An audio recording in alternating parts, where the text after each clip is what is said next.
Hello guys, welcome back to my channel. আমার চ্যানেলে তোমাদের সবাইকে স্বাগতম। তোমরা সবাই কেমন আছো? আশা করি তোমরা সবাই ভালো আছো। তো সকাল সকাল ব্লগটা স্টার্ট করলাম। সকাল বাজে 6টা আর আমার বর ইলেকশন ডিউটিতে যাবে। তো ইলেকশন ডিউটিতে যাওয়ার আগে ওকে রান্না করে প্যাকিং করে দিতে হবে, কারণ ওখানে গেলে উপাসও থাকতে পারে। তো যার কারণে আমি সকালবেলা ঘুম থেকে উঠে 6টার সময় রান্না বসিয়ে দিলাম। আর এদিকে কিন্তু আমি পাট পাতা গাইড দিয়ে রেখেছি আগের দিন। আর এদিকে মিষ্টি আলু ভাজি হবে। আর এদিকে কিন্তু বর জুস বানিয়েছে, আমরা সবাই জুস খেয়ে নিয়েছি। পাট পাতা কারা গাইড দিয়ে খায় তোমরা অবশ্যই কমেন্টে জানাবে। আর অনেকে কিন্তু কেটে খায়, বড়া খায়। এটা কিন্তু যেভাবে রান্না করবে সেভাবেই স্বাদ লাগে। তো গাইড দিয়ে খাওয়ার মজাই আলাদা। তোমরা গাইড দিয়ে যদি কেউ না খেয়ে থাকো, তোমরা অবশ্যই গাইড দিয়ে খাবে। আর যদি জানতে চাও কীভাবে গাইড দেয়, তাহলে কমেন্ট বক্সে লিখে দেবে, আমি অবশ্যই এটা নিয়ে একটা ভিডিও নিয়ে আসবো। আর মিষ্টি আলু কিন্তু হলদি লবণ দিয়ে ভাজি করে খেলে কিন্তু খুব স্বাদ। তোমরা খেয়েছো কি না জানি না। আমি কিন্তু এটা নিয়ে কিন্তু আমার কিচেন চ্যানেলেও কিন্তু ভিডিও দিয়েছি, খুবই স্বাদ লাগে। আর এদিকে আমি বুটের ডাল কিন্তু প্রেসার কুকারে সিটি দিয়ে রেখেছিলাম আগে, এটাকেও রান্না করে নিয়েছি। আর এই সবজি দিয়ে কিন্তু ওর জন্য ভাত প্যাকিং করব। রান্না হয়ে গেছে মোটামুটি আমার। তো ও ডিউটিতে চলে গেছে, ও ভাতটা নিয়ে যাওয়ার জন্য টাইম পাইনি। ওকে 7টার আগে গিয়ে ডিউটিতে পৌঁছতে হবে। তো 7টার আগে আমার রান্নাটা কমপ্লিট হলো না। আর আমিও যাব ছেলের স্কুলে। তো স্কুলে যাওয়ার সময় ভাতটা আমি নিয়ে যাব। তো যার কারণে আমি প্যাকিং করছি। তো ভাতটাকে আমি ওকে দিয়ে আসবো যেখানে ডিউটি করে ওখানে। তো ডাল রান্না করলাম, পাট পাতা রান্না করলাম, আর মিষ্টি আলু ভাজি করলাম। তো আমি ভাতটা প্যাক করে নিলাম। আর এদিকে কিন্তু ছেলেকেও বললাম তুমি রেডি হয়ে যাও, তোমার স্কুলে আজ এক্সাম আছে। কারণ ওকে আজ নতুন স্কুলে অ্যাডমিশন নেওয়ার জন্য একটা টেস্ট দিতে হবে। তো টেস্ট পরীক্ষার জন্য ওকেও নিয়ে যাব।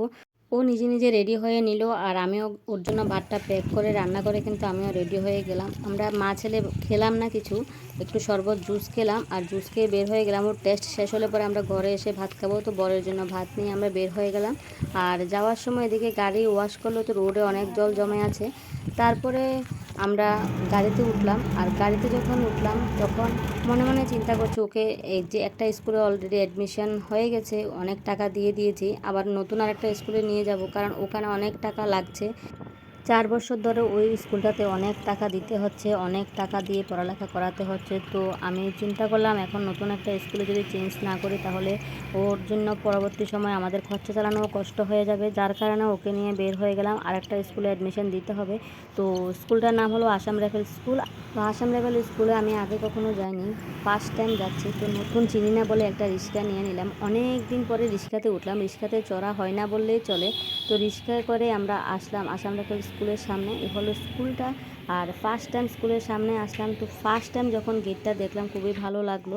তারপরে আমরা ভিতরে ঢুকলাম। আর ভিতরে দেখো ফেসটা অনেক বড় আর দেখতে খুবই সুন্দর লাগে। আমি যেহেতু চিনি না, তো ওখানে গেটে যারা আছে ওরা বলে দিয়েছে কোথায় প্রিন্সিপাল ম্যাডাম বসে, কোথায় স্কুল, কোথায় ক্লাসরুম। অনেকটা ভিতরে গিয়ে কিন্তু স্কুলটা।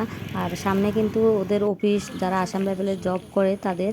আর ভিতরে ঢুকলাম, আমরা ভিতরে গেলাম। ভিতরে যখন গেলাম তখন রাস্তাটা কিন্তু দেখে মনে হচ্ছে যে অনেকটা পুরনো স্কুল, কারণ রাস্তাটা অনেকটা ছড়বাগল উঠে গেছে। দেখে বুঝতে পারছি যে অনেকটা পুরনো হয়েছে, কিন্তু কত বছর পুরনো আমি ঠিক বলতে পারছি না। তো রাজকে আমি দিয়ে আসলাম যেখানে টেস্ট হবে ওই রুমে। আর আমি এসে বসলাম যেখানে গার্ডিয়ানরা আছে ওখানে। তারপর রাজ টেস্ট দিয়ে বের হলো, ওকে গ্রাউন্ড দেখাতে বের হলাম, একটু স্কুলটা ঘুরলাম। আর ও গ্রাউন্ড দেখে ওর খুব পছন্দ হয়েছে। কিন্তু যখন আসলাম তখন কিন্তু ওর মন ছিল না নতুন স্কুল থেকে এই স্কুলে আসবে, ওর খুবই মন ছিল না। কারণ অনেক দিন ধরে অনেক বন্ধুবান্ধবের সঙ্গে ও পড়ালেখা করছে, ওদের ছেড়ে আবার নতুন স্কুলে আসবে, ওর কিন্তু মনটা একদম খারাপ ছিল। যখন এখানে এসে গ্রাউন্ডটা বড় দেখলো, সব বাচ্চাদের খেলতে দেখছে, সবাই এখানে প্র্যাকটিস করছে খেলার জন্য, তখন ওর মনটা খুশি হয়ে গেছে। কারণ ওদের দেখে ওর মনে একটু খুশি জাগলো, এই কারণে ওর খেলার প্রতি খুবই আগ্রহ। ও মনে মনে বলছে যে আমি এখানে স্কুলে আসলে যদি অ্যাডমিশন হয় তাহলে আমি খেলতে পারবো। তো আমিও বললাম যে এখন পছন্দ হয়েছে কি, তুমি খেলতে পারবে, অনেক বন্ধুবান্ধবকে নিয়ে খেলতে পারবে। যে স্কুলে আছে ওই স্কুলে কিন্তু ও এমন একটা খেলতে পারে না, কারণ খুব একটা বড় নয় মাঠটা। তো যার কারণে ও খেলতে পারে না। আর ওখানে কিন্তু ও 4 বছর ধরে ছিল, যার কারণে ও স্কুলটা ছেড়ে আসতে চাইছে না। কিন্তু আমাদের একটু ফাইন্যান্সিয়াল প্রবলেমের কারণে আমরা স্কুল চেঞ্জ করতে বাধ্য হচ্ছি। আর স্কুল থেকে যখন আসছিলাম তখন রাস্তাতে অনেক ভিড়, আর জানি না কেন ভিড়। তারপরে আমরা আসলাম আমাদের কোয়ার্টারে। কোয়ার্টারে আসার পরে আমরা ঘরে ঢুকলাম, খেয়ে নিলাম, ফ্রেশ হয়ে নিলাম। তারপরে এক বান্ধবী বলল যে দিদি আমি পার্টি মেকআপ করব, আমি বিয়েতে যাব, আমাকে একটু মেকআপ করে দাও। তারপরে আমি বললাম ঠিক আছে, সন্ধ্যাবেলায় আসবে, আমি করে দেবো। তো সন্ধ্যাবেলা ও এসেছে, ওকে আমি একটু সাজিয়ে দিলাম ওর মনের মতো করে, কারণ ক্লায়েন্ট যেরকম চায় এরকমই সাজাতে হয়, নিজের মনের মতো করে সাজালে হবে না, কারণ ক্লায়েন্ট যেভাবে খুশি থাকে এভাবে করতে হবে। তো ক্লায়েন্ট যেভাবে সিম্পলভাবে সাজতে চেয়েছে আমিও ঠিক সেভাবে চেষ্টা করে যাচ্ছি। ও নর্মালি শাড়িটা পরলো আর নর্মালভাবে সিম্পলভাবে কিন্তু মেকআপ করেছে, এমন একটা হাই মেকআপ করেনি। অনেকে কিন্তু পার্লারে সেলুনে গেলে কিন্তু ওখানে ওনার যেভাবে বলে এভাবে কিন্তু মেকআপ করে এভাবে সাজিয়ে দেয়। কখনো এরকম করবে না, যেই করো পার্লারে কাজ করো আর সেলুনে কাজ করো, যখন যেরকমভাবে ক্লায়েন্ট চাইবে তোমরা ক্লায়েন্টের মতামত অনুসারে কিন্তু কাজ করবে।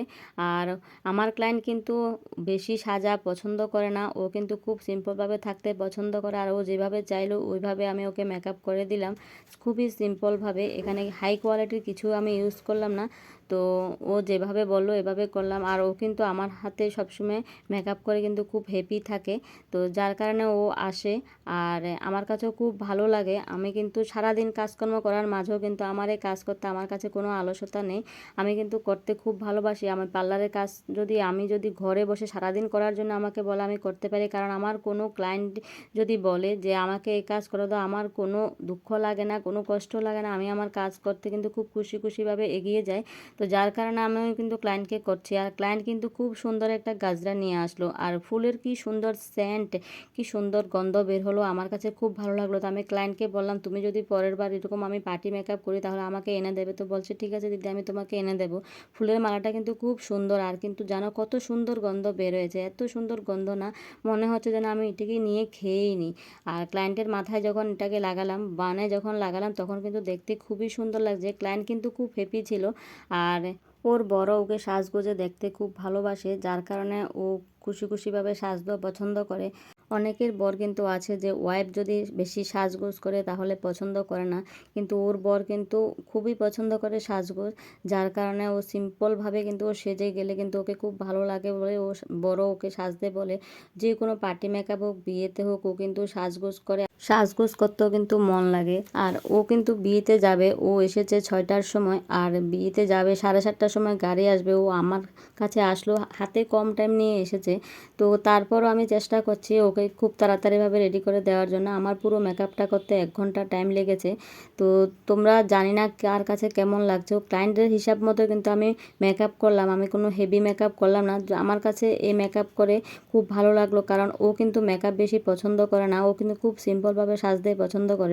আমার এই মেকআপ তোমাদের কাছে কেমন লাগলো পুরো ভিডিও দেখবে, দেখে অবশ্যই কমেন্ট করবে, আর যদি ভালো লাগে একটা লাইক করে দেবে।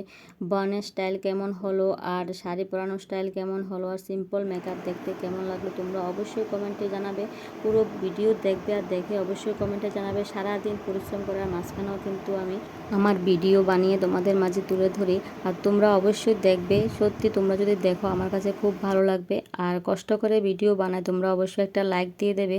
সারাদিন যে পরিশ্রম করি, এই পরিশ্রম করে যদি একা হাতে ভিডিও করতে অনেকটা টাইম লাগে, ওগুলি তো আমি টাইম দিই। তো তোমরা সত্যি যদি ভিডিও দেখো ভালোই লাগবে। তো আমার মেকআপ কমপ্লিট হয়ে গেছে, আর এদিকে আমি সন্ধ্যার সময় আমার ছেলেকে নিয়ে বের হলাম। বৃষ্টি ফুটো পড়ছে, একটা দুটো করে, মা ছেলে মিলে বের হয়ে গেলাম টিচার বাড়িতে যাব। আমাদের কোয়ার্টার থেকে টিচার বাড়িটা অনেকটা দূরে, আর এদিকে বৃষ্টিও আসবে ভাব হয়ে আছে, এক দুটা করে ফোঁটা পড়ছে। আর টিচার বাড়িতে যাওয়ার সময় কিন্তু দুবার করে গাড়ি চেঞ্জ করতে হয়। তো সারাদিন কিন্তু আমি পরিশ্রমই করে গেলাম, তো পরিশ্রম করে তোমাদের মাঝে ভিডিও নিয়ে আসলাম। আর তোমরা যে আমার এই পরিশ্রম দেখলে যদি একটু ভালো লাগে তাহলে একটা লাইক করে দেবে। আজকের মতো ভিডিওটা এখানে শেষ করলাম। সবাই ভালো থাকবে, সুস্থ থাকবে। আমি যে মেকআপ করলাম, মেকআপটা কেমন হয়েছে অবশ্যই কমেন্টে জানাবে। Thank you, bye by.